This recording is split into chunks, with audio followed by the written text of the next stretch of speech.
নমস্কার, আবারও একটি নতুন ভিডিও নিয়ে আমি চলে এসেছি। আজকে আমি তোমাদের একটি টিফিন রেসিপি করে দেখাবো। তার জন্য বন্ধুরা তোমাদের কিন্তু প্রথম থেকে শেষ পর্যন্ত আমার সাথে থাকতে হবে।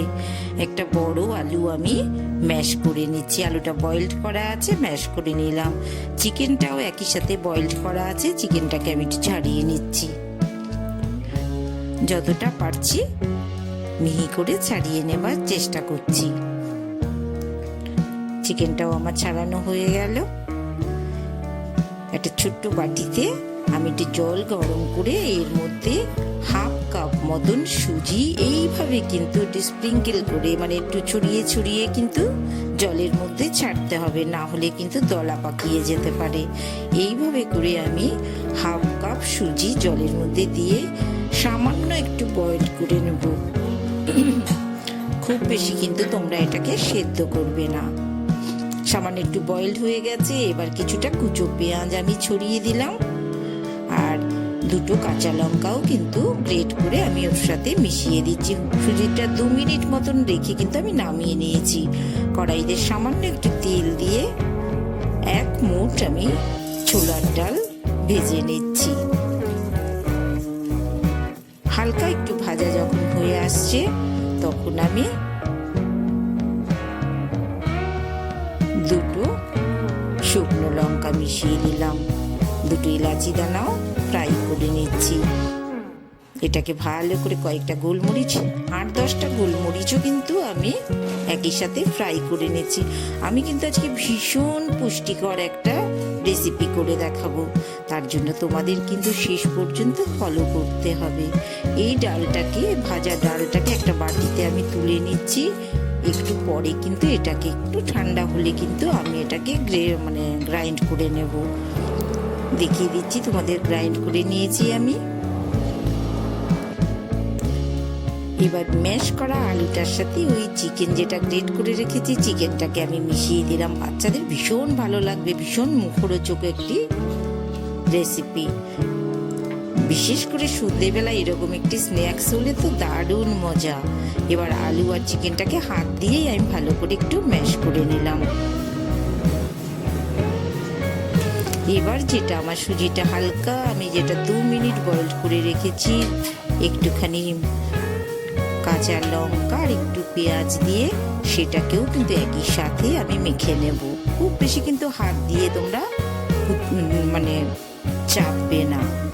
একটু পেঁয়াজ আর একটু কাঁচা লঙ্কাও কিন্তু একই সাথে মিশিয়ে নিলাম। ঝালটা পরিমাণ মতন দেবে তোমরা। কাঁচা লঙ্কাটা আমি আগে দুটো দিয়েছিলাম, আবারও একটা কাঁচা লঙ্কা আমি মিশিয়ে দিলাম। আর একটু কিন্তু বিট নুন, 1 চামচ মতন বিট লবণ মিশিয়ে নিলাম। আর একটু আমচুর পাউডার মিশিয়ে দিচ্ছি 1 চামচ, বা হাফ চামচও মেশাতে পারো। 1 চামচ মতন আমচুর পাউডার আমি মিশিয়ে দিলাম। এবার একটু ভালো করে মিক্সিং করে নিলাম। সামান্য একটু কাশ্মীরি লাল লঙ্কার গুঁড়ো মিশিয়ে নিলাম।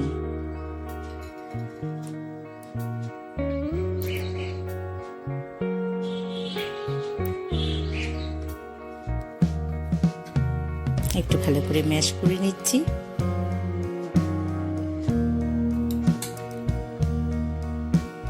এবার যেটা আমি গুঁড়ো করে রেখেছিলাম ছোলার ডালের, সেই ছোলার ডালের গুঁড়োটা কিছুটা আমি ওই মশলার সাথে মিশিয়ে দিলাম, গ্রেটেড আলুটার সাথে।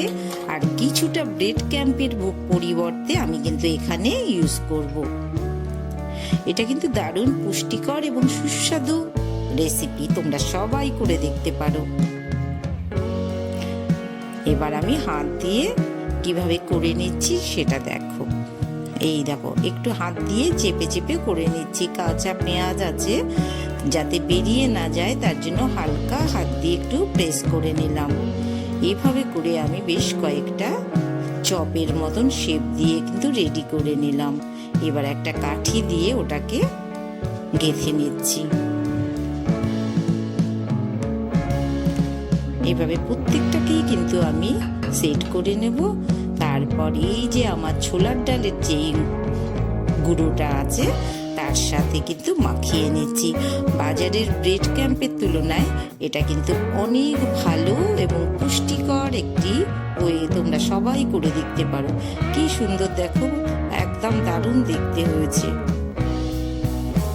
আমি কিন্তু সমস্তগুলো এভাবে করে রেডি করে রেখেছি। এবার তোমরা বলতে পারো যে এই যে আমি ওটাকে যে একটা কাঠি দিয়ে করেছি, এটার কারণটা কি? দেখো, এভাবে করলে তোমরা রেসিপিটা তো এক্ষুনি দেখতে পাবে। কড়াইতে কিন্তু অনেকটাই তেল দিয়ে দিলাম। দেখো কিভাবে আমি ছেড়ে দিচ্ছি, এভাবে করে কিন্তু ছেড়ে দিচ্ছি। এতে কি হচ্ছে, এই যে মানে চপের মতন এটার মাঝখানটা যে ফাঁকা থাকছে, সেখানে তেল ঢুকে গিয়ে কিন্তু পুরো জিনিসটাকে দারুণভাবে মুচমুচে করে তুলছে। এতে কিন্তু জিনিসটা অনেক বেশি খেতে সুস্বাদু হবে। এভাবে তোমরা করে দেখতে পারো, ভীষণ ভালো লাগবে কিন্তু।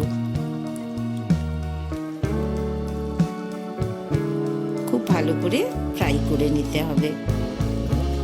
এখনো এক পিঠ হয়ে আসেনি, আরো কিছুক্ষণ পরে 2 মিনিট পরে কিন্তু উল্টে দিতে হবে। দেখিয়ে দিচ্ছি তোমাদের অন্য দিকটা।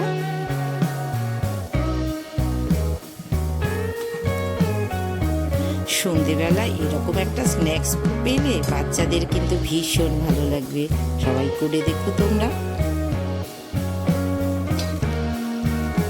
এক পিঠ প্রায় হয়ে এসছে, একটু লাল লাল করে কিন্তু আমি ভেজে নিচ্ছি, তাহলে কিন্তু বেশ মুচমুচে মজাদার খেতে হবে। আমি এবার তুলে নিচ্ছি। খুব সুন্দর কিন্তু ফ্রাই করে তুলছি আমি। সুতপাস কিচেন এরকম দারুণ মজাদার রেসিপি তোমাদের জন্য প্রতিদিন নিয়ে চলে আসছি। তোমরা কিন্তু আমার সাথে থেকেও, ভালো লাগলে একটা লাইক অবশ্যই করো, সাবস্ক্রাইব করো, ভালোবেসে সাবস্ক্রাইব করো, তাহলে তোমাদের সাথে আমার রোজ দেখা হবে। এনজয় করো। আবার